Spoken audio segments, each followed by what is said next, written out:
டெல்லியில காத்திருந்து அஜய் ரஸ்தோகி அவருக்கு கிடைச்ச அனுமதி, அதாவது கரூர் சம்பவத்துல டெல்லிக்கு போன அஜய் ரஸ்தோகி அங்கேயே காத்திருந்து வெயிட் பண்ணி, ஒரு முக்கியமான அனுமதிய தற்போது கரூர் வழக்குல அவரு வாங்கியிருக்காரு. வாங்குன கையோட கரூருக்கு தற்போது அஜய் ரஸ்தோகி அவரு திரும்பி வந்திருக்கிறது மட்டுமில்லாம, நேத்து கிட்டத்தட்ட 3 இடங்கள்ல அதிரடி சோதனை, அதிரடி விசாரணைய அஜய் ரஸ்தோகி அவருடைய தலைமையில் கீழ சிபிஐ அதிகாரிகள் அதிரடி விசாரணைய நேத்து கரூர்ல நடத்தியிருக்காங்க. நடத்துனது மட்டும் இல்லாம, அஜய் ரஸ்தோகி அவருடைய இந்த அதிரடி விசாரணையால கிட்டத்தட்ட கரூர்ல இருக்கிற ரவுடி கேங்கு, அதாவது தாதா மாதிரி சுத்திக்கிட்டு இருக்க நெறைய பேர் அஜய் ரஸ்தோகி அவர் இந்த அனுமதிய பெற்று வந்ததன் மூலியமா நெறைய பேர் இப்ப சொல்லிக்காம கொள்ளிக்காம கரூர விட்டு காலி பண்ணிக்கிட்டு எல்லாருமே தலைமறைவு ஆகக்கூடிய ஒரு பரபரப்பான சூழ்நிலையில தற்போது கரூர் மாறியிருக்கு. முக்கியமா அஜய் ரஸ்தோகி இத்தனை நாட்களா அவரு கரூர்ல இல்லாம டெல்லிக்கு எதுக்கு போனாரு? அங்க அவரு அப்படி என்னதான் பர்மிஷன் வாங்குனாரு? வாங்குன கையோட இப்ப கரூர்ல வந்து கிட்டத்தட்ட 3 இடங்கள ஆய்வு பண்ண அஜய் ரஸ்தோகி. அதுக்கு அப்புறமா கரூர் கேங் ரவுடிகள் எல்லாருமே தற்போது பயந்து ஓடிப்போய் தலைமறைவு ஆகக்கூடிய என்ன சம்பவங்கள் தற்போது கரூர்ல நடந்துகிட்டு இருக்கு அப்படிங்கிற அந்த முழு விவரம் எல்லாத்தையுமே இந்த வீடியோவுல இப்ப பார்த்துடலாம். அதனால வீடியோவ நீங்க கடைசி வரைக்கும் ஸ்கிப் பண்ணாம பாருங்க. அதாவது அஜய் ரஸ்தோகி கிட்டத்தட்ட அவர் கரூருக்கு வந்து அங்கேயே முகாமிட்டு தங்கியிருந்து கிட்டத்தட்ட 2 வாரத்துக்கும் அதிகமாக இதுக்கு முன்னாடி ஒரு வாரத்துக்கு முன்னாடி அஜய் ரஸ்தோகி அங்கேயே தங்கி கம்ப்ளீட்டான இன்வெஸ்டிகேஷன் இந்த வழக்க ஏறக்குறைய முடிக்கக்கூடிய அளவுக்கு இன்வெஸ்டிகேஷன அஜய் ரஸ்தோகி அவரு செஞ்சு முடிச்சிருந்தாரு. அப்போ அந்த இன்வெஸ்டிகேஷன்ல அஜய் ரஸ்தோகி அவருக்கு நெறைய முக்கியமான ஆதாரங்கள் கிடைச்சிருக்கு. முக்கியமா மருத்துவர்கள் கிட்ட கேள்வி எழுப்பினாரு. எல்லாருமே எப்படி உடல் கூராய்வு செஞ்சீங்க அப்படின்னு. அதுக்கு யார்கிட்டயுமே சரியான பதில் இல்ல. அதேபோல மின்சார ஊழியர்கள், காவல்துறை முக்கியமா டிஜிபி, அதுக்கப்புறமா மாவட்ட ஆய்வுத்துறை, ஐஏஎஸ், கலெக்டர் இப்படி நெறைய பேர்கிட்ட முன்னுக்கு பின் முரணாக முக்கியமாக பல மணி நேரம் கூப்பிட்டு வச்சு அஜய் ரஸ்தோகி கம்ப்ளீட் டேட்டாவ அவர் கலெக்ட் பண்ணியிருக்காரு. கலெக்ட் பண்ணதன் மூலியமா ஏறக்குறைய இந்த கரூர் வழக்குல யார் தான் குற்றவாளி அப்படிங்கிறத அஜய் ரஸ்தோகி ஏற்கனவே அவர் முடிவு பண்ணிட்டாரு. கம்ப்ளீட்டாக இந்த கரூர் விசாரணை எல்லாத்தையுமே ஏறக்குறைய அஜய் ரஸ்தோகி அவர் முடிவுக்கு கொண்டு வந்துட்டாரு அப்படின்னே சொல்லலாம். அந்த அளவுக்கு ஏறக்குறைய விசாரணைய முடிச்ச அஜய் ரஸ்தோகி, அடுத்த கட்டமா இந்த வழக்குல சம்மன் குடுக்கப்படக்கூடிய அந்த லிஸ்ட்ல கிட்டத்தட்ட திமுகவின் முக்கிய நபர்கள் ஒரு சில பேர் இருக்கலாம் அப்படின்னு சிபிஐ தரப்பு அவங்க கிட்ட இருந்து தகவல்கள் வெளிவந்த வண்ணம் இருந்துச்சு.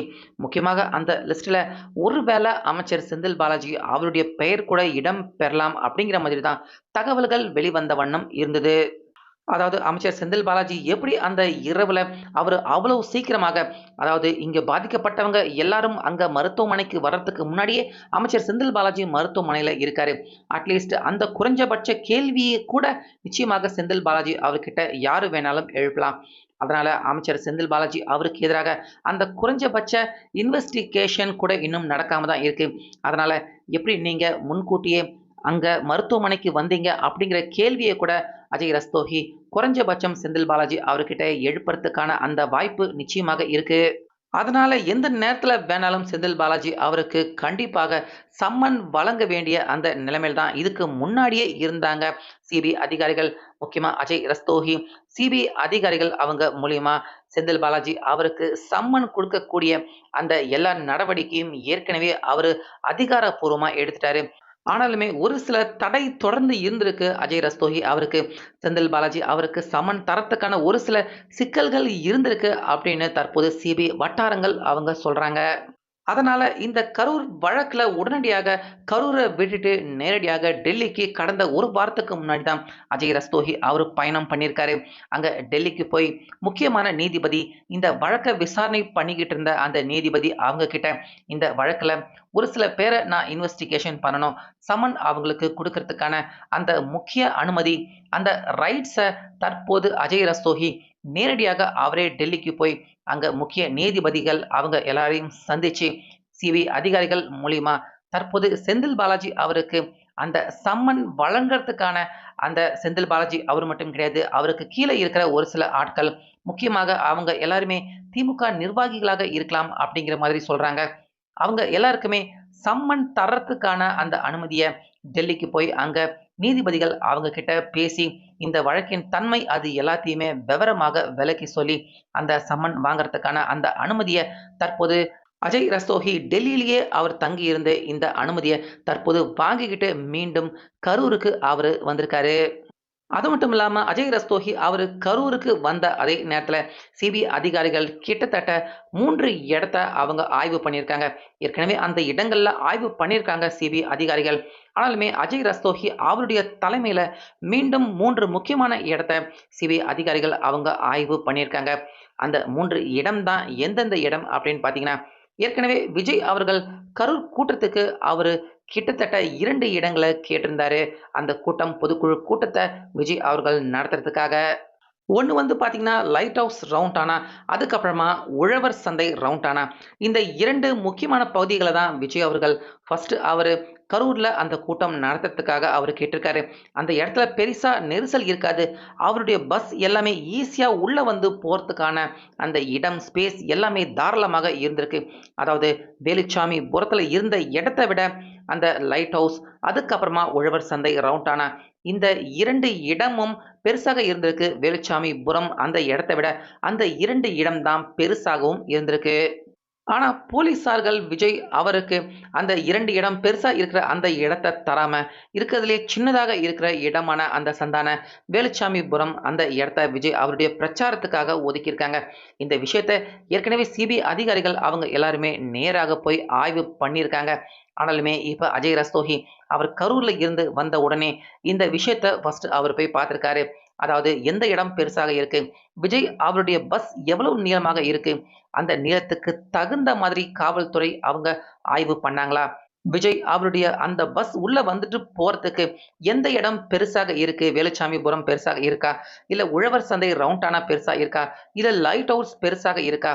எது இந்த 3 இடத்துலயுமே பெரிய இடமாக இருக்கு அப்படிங்கிறத நேரடியாகவே அஜய் ரஸ்தோகி அவரு நேற்று வந்து ஆய்வு பண்ணியிருக்காரு. அப்படி வந்து ஆய்வு பண்ண அஜய் ரஸ்தோகி அவருக்கு ரொம்ப பெரிய ஷாக் அந்த இடத்துல காத்துக்கிட்டு இருந்திருக்கு. ஏன்னா வேலுச்சாமிபுரம் மத்த 2 இடத்த விட வேலுச்சாமிபுரம் அந்த இடம் விஜய் பிரச்சாரம் பண்ண அந்த இடம் ரொம்பவே சின்னதாக இருந்திருக்கு.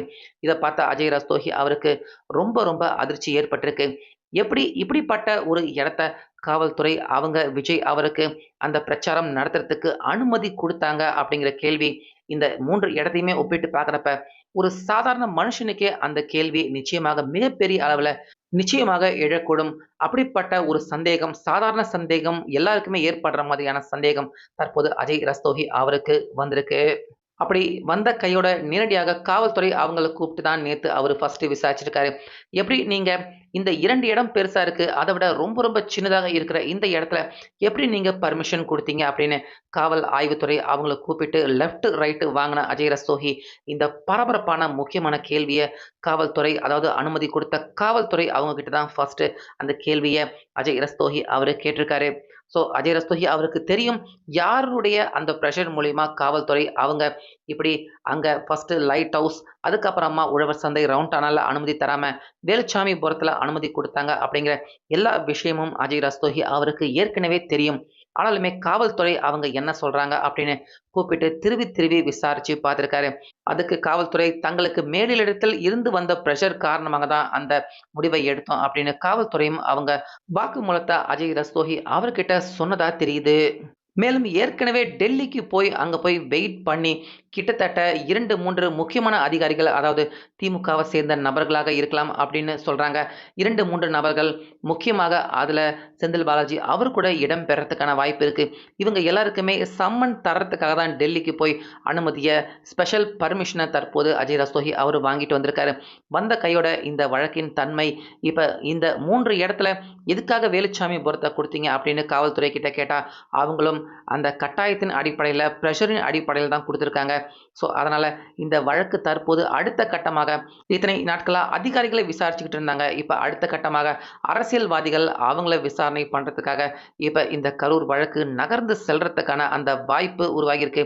முக்கியமா அஜய் ரஸ்தோகி ஸ்பெஷல் பர்மிஷன் வாங்கிட்டு வந்திருக்காரு. முக்கியமான சில அதிகாரிகளுக்கு சம்மன் குடுத்து அவங்கள விசாரணை பண்றதுக்காக அந்த லிஸ்ட்ல அமைச்சர் செந்தில் பாலாஜியும் இடம் பெறுவாரு அப்படிங்கிற மாதிரி தெரியுது. இதனால ஏற்கனவே கரூர் கேங் கேங்கு, கரூரை சேர்ந்த ஒரு சில ரவுடிகள், தாதாக்கள் அவங்க எல்லாருமே இந்த வழக்குல நம்ம சிக்கிடக்கூடாதுடா அப்படின்னு ஒரு சில பேர் தற்போது கரூரை விட்டு திடீர்னு அவங்க எல்லாருமே தப்பிச்சு ஓடுற மாதிரி, மாயம் ஆகுற மாதிரியான சம்பவங்களும் நேத்து முழுக்க கரூர்ல இடம்பெற்றுட்டு வருது. ஸோ வெயிட் பண்ணி பார்க்கலாம் திரும்ப வந்திருக்க அஜய் ரஸ்தோகி என்னென்ன விஷயங்கள தற்போது இந்த கரூர் விஷயத்துல அவரு நிகழ்த்துறாரு அப்படின்னு.